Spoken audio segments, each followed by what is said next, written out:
Hello, good morning, everyone. Welcome back to Marilon Tarot, Marilon Art, Art of Tarot, however you want to call it. We are back here with another conversation. This time we will be talking about new moon solar eclipse that we are having on the 2nd of October. We are finalizing the month of September. This is the last week. We are continuing with eclipse season.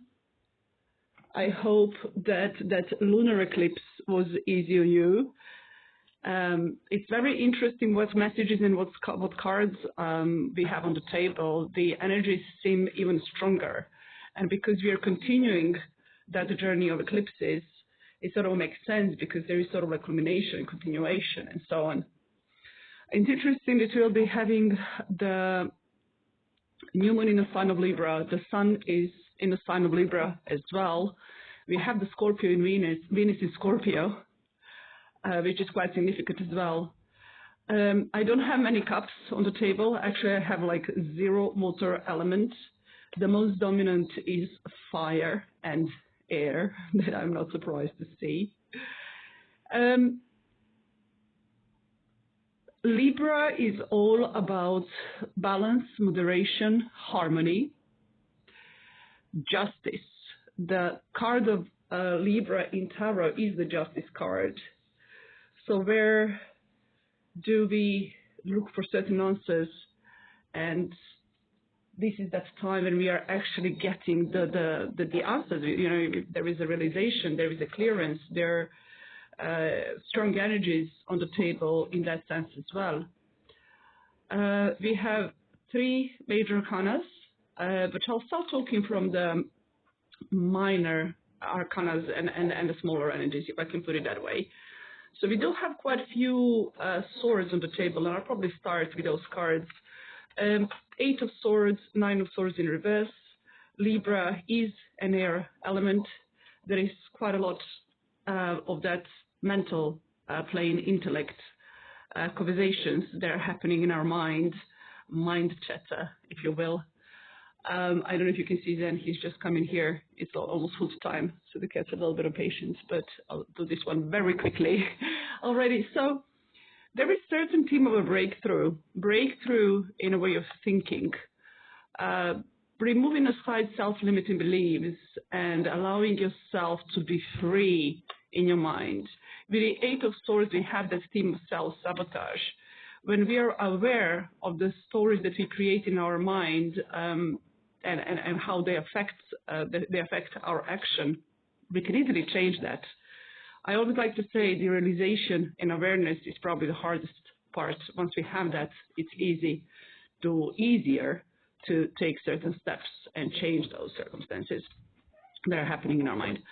9 of swords, it is the card of thinking, overthinking, overanalyzing that can lead to anxiety, worries. It's, again, very important to understand that this is what's happening in our mind. Where do we give our power away? And how to take that power back.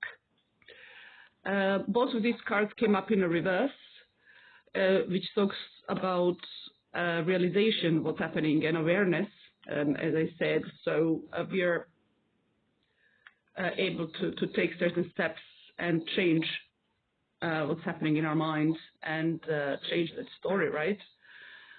Another number 9 here is the 9 of Wands. You see, with number 9, it's quite interesting, and I think I spoke about that in one of my videos. Number 9 has that like shape of a large, big head and a tiny body, and what that represents is like that big head can represent ideas, philosophy, inspirations. But if it's used in a negative connotation, negative sense, I don't know if you can see cats in the back, they're just there on the chair. The house is a bit messy because I'm preparing for the markets tomorrow and I have another event today. So I'll just focus on the table for now. Alrighty, so I was talking about the meaning of number 9. So either you use that big head as inspirations, intuition, philosophy, all that good stuff, or it could be, in a negative connotation, a necessary worry, anxiety, and so on and so on. So it's really up to us how we work with that energy. With the Nine of Wands, we have that theme of healthy boundaries, standing up for yourself, being in a place of power and strength to protect your place in a way, your energetical place, but also stick to your beliefs, stick to what you believe is right for you, and go from that place. There is a card of courage that is here on the table. These two cards actually have quite a lot of in common. This is from my Osho Tarot deck, and I believe this is the card that equals the strength card in a traditional tarot deck. Life always finds the way, light always finds the way, and it's way more powerful than even those hard rocks or earth element, or however you want to call it. And this card usually comes up when we are ready to deal with whatever comes our way. We have the strength, we have the power, we have the knowledge and tools to achieve what we need to achieve. There is a theme of closure as well with the energy of the Ten of Wands. The Ten of Wands is that moment when you reach the goal, or when you understand what is it that you are done with. There is that autumn theme in this card. The whole Alphonse Mucha deck has that beautiful illustration. Let's see what is the next card. Here we have the King of Pentacles. I actually like to see these two together. Look how beautiful those illustrations are. King of Pentacles, stability, grounding, abundance as well. So really releasing the heavy burden, allowing space for fresh and new energy. It is the new moon in the end of the day. It is a perfect time for manifestation, writing down, journaling, releasing anything that is not working for you. Where is the balance needed? What is it I have to get rid of from my energetical place, the action I take, the way I think, the way I show up, in order to be easier on yourself and start that new season or chapter in a new way. New lunar cycle as well. It is the new moon, so we are setting the tone for that period, from that new moon to the next full moon, which will be in a sign of Sagittarius, if I'm not wrong. Another card in element of fire, Six of Wands, the card of success. I always like to see Six of Wands. This is the first time I've seen the illustration from this tarot deck. It looks absolutely beautiful. It is the card of momentum. It is the card of great achievements. It's that moment where your hard work pays off, and when you are ready for more. The Queen of Wands, the Queen of Fire, the Queen of Creation. She has that lion head, the chair with the form of a lion, the two lions above her head as well. There is that passionate energy, the power, the strength. It is very much the energy of creation, expression, creativity, manifestation as well. I love the energy of Queen of Wands. Wands in general, obviously in moderation, because we have that like creative vibe, expressive energy as well, and so on. The last minor arcana card is the Eight of Pentacles. We have a bit of that earth element, which is always good to see, especially when there is quite a lot of air and swords on the table. Grounding, focus, stability, practicing, working on your skills, focusing on your work, focusing on things that bring you pleasure and joy. And I believe this is probably the best way of grounding. And really seeing how that hard work pays off. And obviously it is the work that you do by choice, not by force. I always like to say that with the Eight of Pentacles. It is the energy of Virgo, and we are just out of that season, so we might still feel it. Two major arcana cards, the World card and the Hierophant,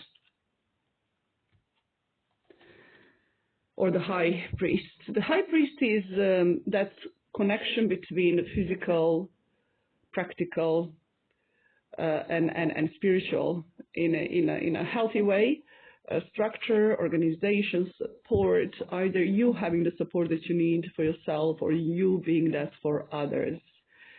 Again, if this energy would go to extreme, it could feel limiting. So you can see how that works for you. It is the card of Taurus, the energy of Taurus. Last card I will be talking about is the World card. The last card on the journey of the Fool.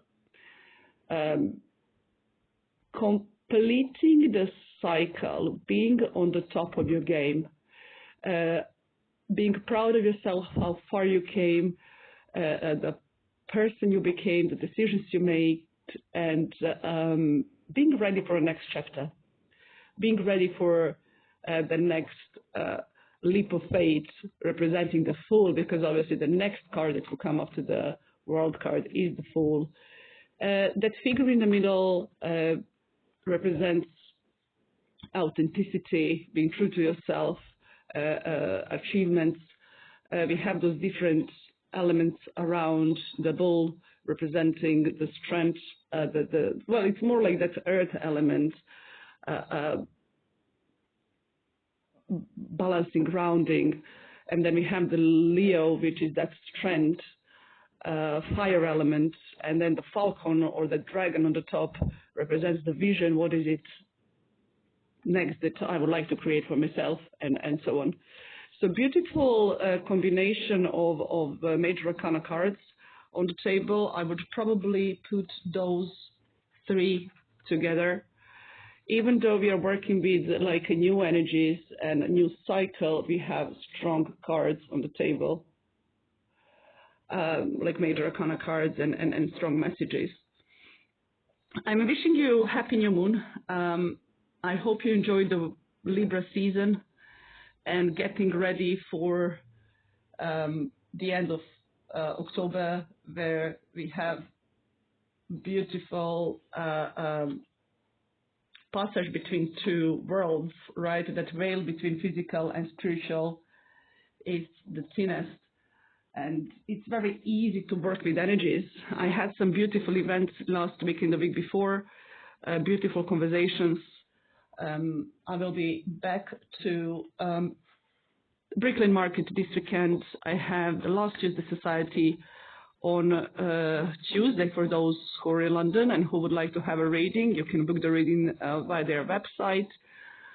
And then Satanic Flea Market on the 6th of October, probably one of my favorite places to do those readings and those conversations. You know, in Samhain spirit as well.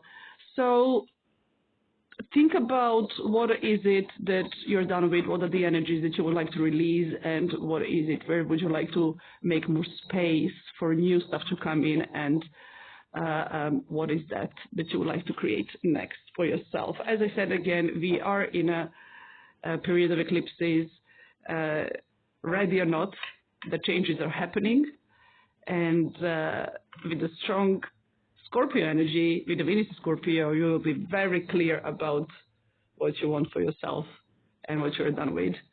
So I'm wishing you happy new moon, and we will be talking very, very soon. Bye for now.